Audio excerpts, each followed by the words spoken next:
It's July 13th, and this is a short little video on the state of my changes to the graphics side of Chessvis. I've always struggled with the graphics, trying to make it as interactive and as useful for people. So let's just start in. One thing you'll notice is on the free side of the ledger, I have created a bar chart and compare bar chart that works off of the solve it level of puzzles. Those are basically the straight up kind of puzzles that you get on Chess itself. So just to show you what that looks like, so we'll tap on the success bar chart. So here, this is a bar chart of all of the puzzles that I have done based on the options. So let's tap on options and see what I have going on. So I have selected a time period of the last 30 days. You can make that all of your puzzle results, what you've done in the last hour, last day, last week, 30 days, 6 months. Also, you can sort the categories based on the percentage of success, the number of puzzles that are in each category, their alphabetical order, and the order that they appear on the options list on the puzzles side. So for example, if we switch this to most puzzles and come back, you will now see that the categories are listed in order of the number of puzzles that have been done. Let's look at the third option here, which is the cross-reference. This is by default set to yes. The one issue is, let's go back to the bar chart. So whenever you do a puzzle, it automatically also keeps track of all the other categories that that puzzle appears in. So a fork could be in the opening, it could be involving bishops, it could be in several things. A lot of puzzles, for example, are in 12 different categories, for example. So even though I would do a puzzle or you would do a puzzle in the all category, it would then get counted in all sorts of different categories. This is typical of other websites and how they approach things. But with Chessvis, there's an option in which is to turn off what I call the cross-reference. So if I turn that to no and go back, you'll see that it only lists 2 categories. Those are the actual categories that I selected when doing the puzzle. So this makes it cleaner if you wanted to only work on 2-move checkmate puzzles and you didn't want anything to get cross-referenced, then you could turn that off and just see this.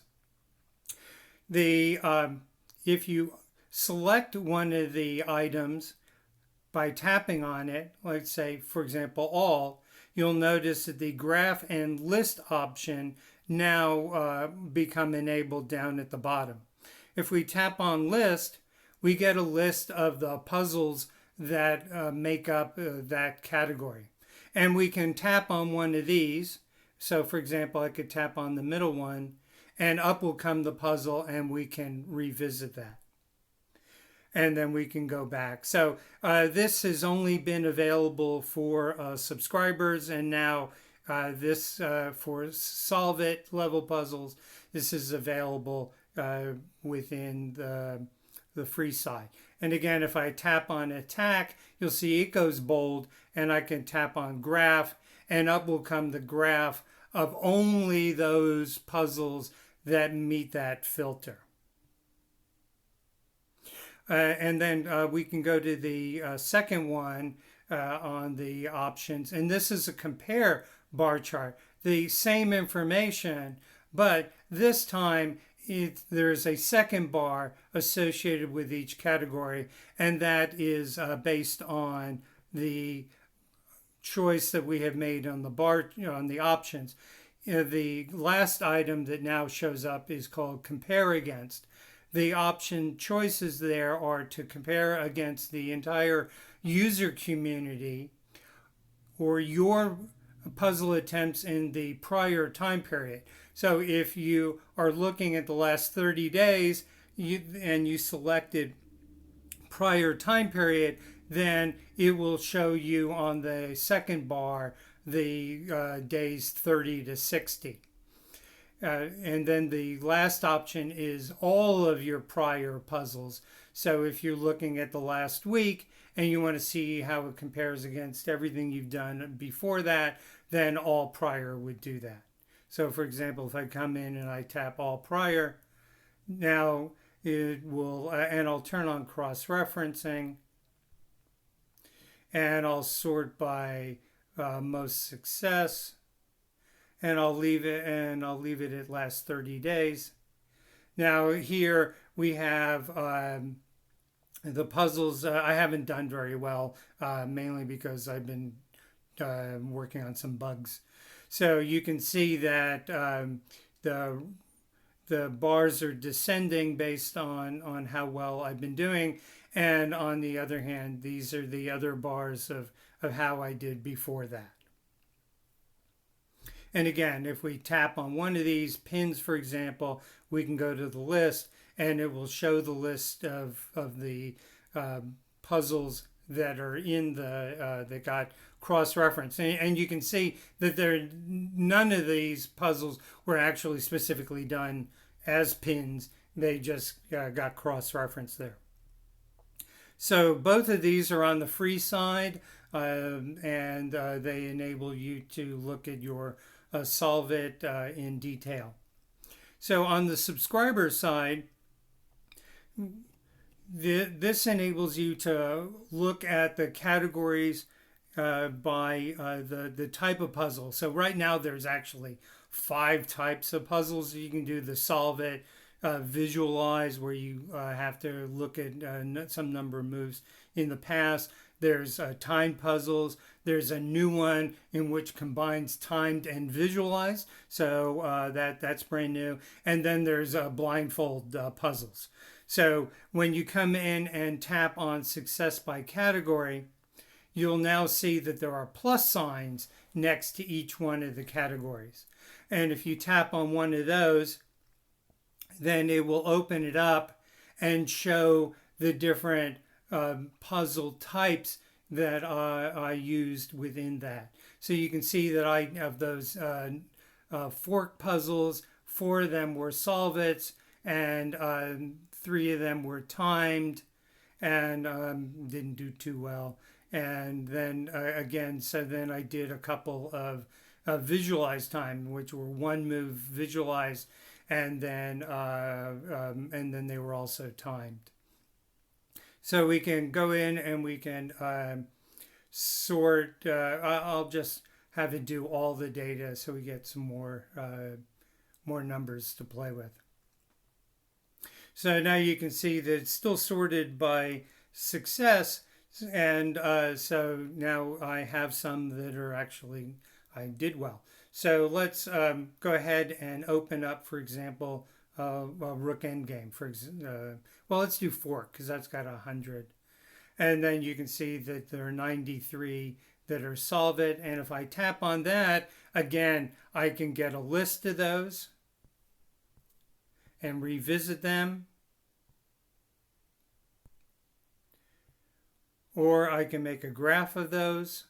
And this just shows only those puzzles meeting that criteria. And so we could tap on open, and it will it expands out. The plus sign turns into a minus. So if I tap it on again, it closes.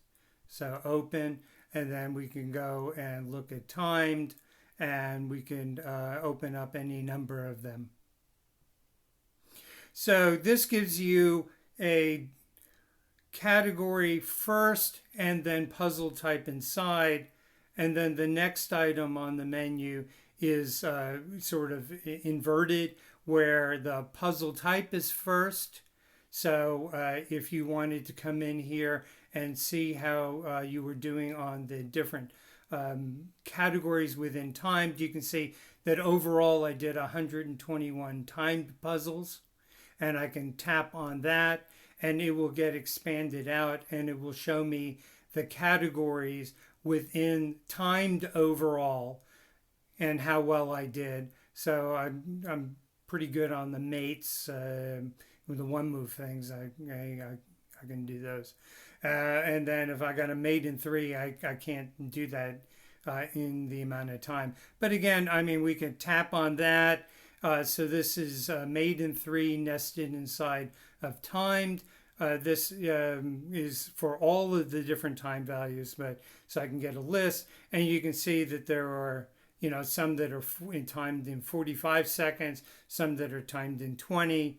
They're all combined, but you can also see that below that is down at the bottom that the timed is also broken down into the 15 seconds, 20 seconds.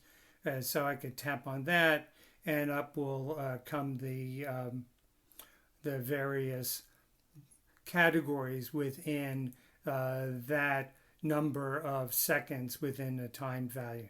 And again, I can tap on that. I could look at a graph, and it would only be those elements. And then there are 2 corresponding compare graphs. It's very similar to what we saw before, but if I tap on the compare and change the option, so this doesn't make a lot of sense because all prior I've already selected all, so I'll change it to user community, do all of my puzzles, sort by most successful, and then again now we're seeing how I'm doing against the whole user community, and with an ability to come in here and tap on a plus sign, open it up, and see how I'm doing against other users within the different timed values or timed overall. That's also possible. So this gives you an idea of what I've been doing with the graphics. I welcome any and all comments. Thank you very much for watching.